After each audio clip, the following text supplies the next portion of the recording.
The coordinates of the local maximum or minimum of the function. Maximum or minimum means derivative now. Now whenever you see that, you should be like, oh, should I be talking about the derivative here? And specifically, your derivative equals 0, because your maximums and your minimums occur when your derivative is equal to 0, because the slope of the tangent line is 0. Okay. So first, I need to find derivative. Go ahead and find for me the derivative of this function. Using our power rule, 2 times 2 is 4, x, 2 minus 1 is 1, or just leave it. 1 times negative 12 is negative 12, and that x goes away. The derivative of a constant is just 0. Okay. So you first found the derivative. Then we're going to create the sign diagram. Okay. The sign diagram is when f prime of x equals 0. So if you set this guy equal to 0, 4x minus 12 equals 0, you get x equals 3. Add 12 divided by 4, x equals 3. You only have one x-intercept. That makes sense. It's a line. It would only cross the x-axis once. So our sign diagram has only one value, 3. At 3, kind of think of this as like a zoom in on the x-axis, we had either a positive or a negative somewhere on either side. So we just need to figure out where to put them. We're going to figure it out without looking at the graph. Because this is a number line, 2, 1, 0, 4, 5, right? If I want to know what's going on this side in the graph, I can take any one of these numbers or other ones to that side and plug them into my original function and see, do I get a positive or a negative number? 0 is a clear, easy choice to pick here to figure out what is the sign on this side of 3. If I plug in 0 for my derivative function, I get 4 times 0 minus 12. That is negative 12. 0 minus 12 is negative 12. All I want you to take away from that is it's negative, right? If I plug in 0 from this part of my graph, if I plug in 0, I get a negative number, which means everything on this side of 3 is negative. If you plugged in 2, you would get a negative number. If you plugged in 1, you would get a negative number. If you plugged in negative 100, you would get a negative number. Just pick a nice one on this side of the x values. That would give you the symbol, the sign. You can then pick something on this side. Pick an easy one on this side, because no matter what, if you plug in 4 or 5 or 10, it's still going to be the same sign. If I plug in 10 or 100, notice I'm going to get 400 minus 12. Okay, that's definitely positive, right? So try and be strategic here about which numbers you choose. If you pick an easy number, it should be really quick to make these sign diagrams. Okay, we did all of that. And now we want to ask ourselves, well, what is the coordinate of this guy right here, of where the maximum or the minimum occurs, and identify whether or not it is a maximum or a minimum. So let's for a second think about the fact that first our original function was decreasing, and then our original function was increasing. Looking at this situation up here that we talked about, what do you think 3 represents? Does it represent a maximum or does it represent a minimum?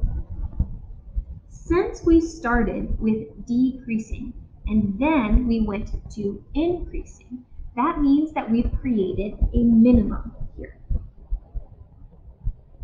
Okay, so we know that that's a minimum. We know that this function has a minimum at 3. We just want to know what the coordinate is, which means we need to know the y value when x equals 3.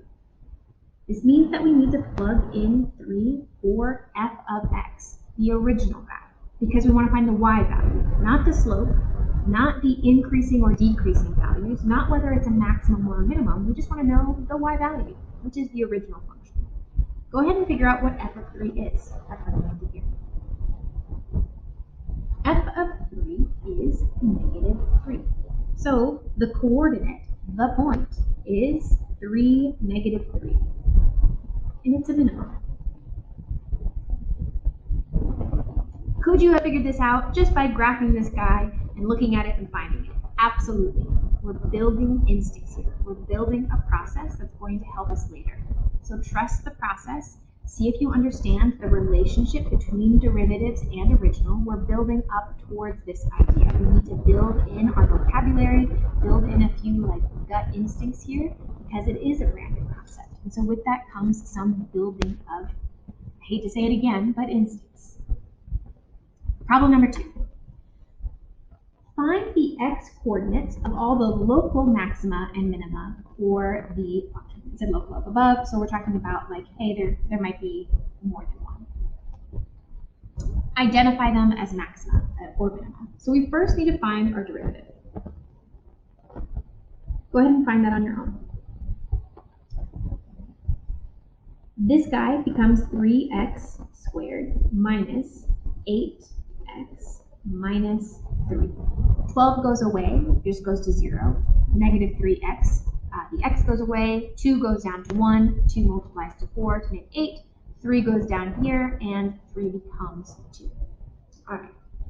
Then, in order to create our sign diagram, we need to have our x-intercepts. For problems that are harder, if we remember how to factor, fantastic, wonderful, good. And you don't need to know how to factor. Your calculator finds the roots for you. Menu, algebra, polynomial tools. Find roots of a polynomial. Root is another of many fancy words for an x-intercept. It also calls them zeros, right?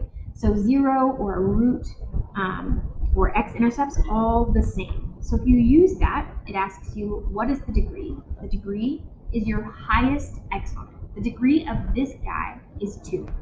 For instance, the degree up here would be 3. It's the highest exponent. But we want to find the x-intercepts of this guy right here, not the original, so we need to say our degree is 2. Roots, real, because I don't want complex numbers. Then it says, okay, this is our format for a quadratic, which is kind of in that format already. The number in front of x squared is a sub 2, and that's 3. The number in front of x is -8.